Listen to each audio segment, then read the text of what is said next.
అందరికీ నమస్కారం. నేను మీ జ్యోతిష్య శిరోమణి డాక్టర్ జీవీబీ మురళీకృష్ణ, శ్రీచక్ర గాయత్రి జ్యోతిషాలయం, బ్రాహ్మణ వీధి, ముత్తుకూరు, నెల్లూరు జిల్లా, ఆంధ్రప్రదేశ్.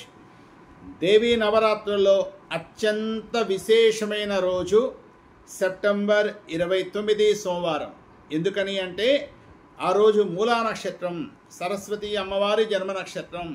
మీ ఇంట్లో ఉండేటువంటి మీ పిల్లల యొక్క విద్య బాగా వృద్ధికి రావాలన్నా, వాళ్ళ బుద్ధి బాగుండాలన్నా, ప్రతి ఒక్కరి మేధస్సు బాగుండాలన్నా, మంచి వాక్కు ఉండాలన్నా, మంచి జ్ఞానం ఉండాలన్నా అత్యంత విశేషమైన రోజు ఈ యొక్క మూలా నక్షత్రం.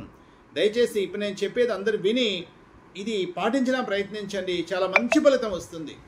అసలు దేవీ నవరాత్రుల్లో సరస్వతి అమ్మవారి యొక్క ఎలా ఉద్భవించింది అమ్మవారు, ఆమె యొక్క ఉద్భవన ఎలా జరిగింది అనేది మనం ఇక్కడ గమనిస్తే, అమ్మవారి యొక్క ఆవిర్భావం అంటే సరస్వతి అమ్మవారి యొక్క ఆవిర్భావం ఎలా జరిగింది అంటే, శుంభ నిశుంభ అనేటువంటి రాక్షసులను చంపడానికి ఆదిపరాశక్తి లలిత అమ్మవారే సరస్వతి అమ్మవారి రూపంలో వచ్చి వాళ్ళని సంహరించింది అని శాస్త్ర ప్రమాణం.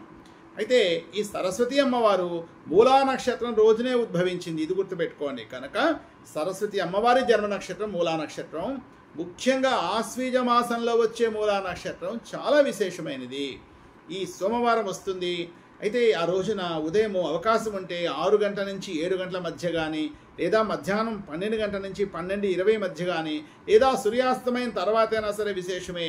ఈ 3 కాలాల్లోనూ మీ విద్యార్థుల చేత అంటే మీ పిల్లల చేత ఇంట్లో అందరూ కూడా సరస్వతి అమ్మవారికి అష్టోత్తర పూజ చేసి, తెల్ల పూలతో అమ్మవారికి పూజ అష్టోత్తర పూజ చేసి, పూజ అయిన అనంతరము కొబ్బరికాయ కొడుతూ పాయసం నివేదన పెట్టండి, లేదా గోధుమ రవ్వతో చేసిన కేసరి నివేదన పెట్టండి, చాలా మంచిది. మీ పిల్లల చేత సరస్వతి ధ్యానం చేయించండి. సరస్వతీ నమస్తుభ్యం వరదే కామరూపిణి విద్యారంభం కరిష్యామి సిద్ధిర్భవతు మే సదా. మంచి శ్లోకాలు ఉన్నాయి సరస్వతి అమ్మవారి ధ్యాన శ్లోకాలు. పిల్లల చేత పలికించండి. ఒక 9 సార్లు ధ్యాన శ్లోకం చెప్పించండి. దయచేసి అందరూ కూడా మీ పిల్లల్ని తీసుకొని రేపు గుడికి వెళ్ళండి. నవరాత్రుల్లో ప్రతిరోజు విశేషమే, వెళ్ళి దర్శనం చేసుకోండి, చాలా మంచి ఫలితం వస్తుంది. అంతేకాకుండా పిల్లల యొక్క పుస్తకాలు, పెన్నులు, వాళ్ళకి సంబంధించిన విద్యా సామాగ్రి అంతా అమ్మవారి దగ్గర పెట్టి అమ్మవారిని శరణగోడండి, చాలా మంచిది.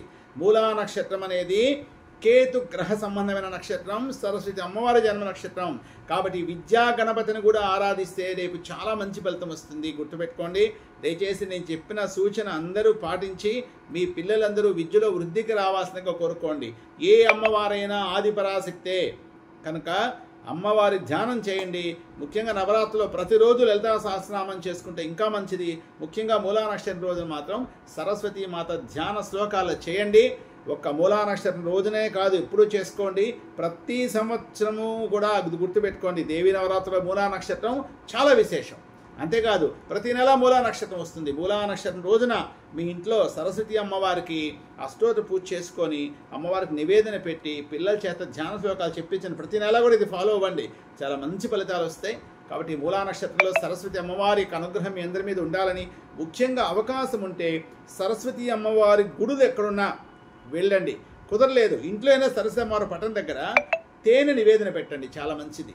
తేనె నివేదన పెట్టి పూజ అయినాక ఆ తేనె నైవేద్యం పెట్టిన తేనె నాలుక మీద రాస్తే మంచిది. ఐం మహాసరస్వత్యై నమః మూలమంత్రం.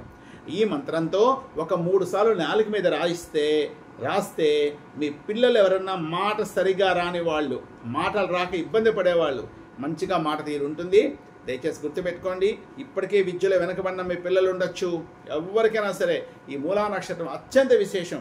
మీరు ఉపయోగించుకున్నాను ఆశిస్తూ, మీకు ఏదైనా సందేహాలు ఉంటే నా ఫోన్ నెంబర్ 9949919830 సంప్రదించగలరు. నమస్కారం.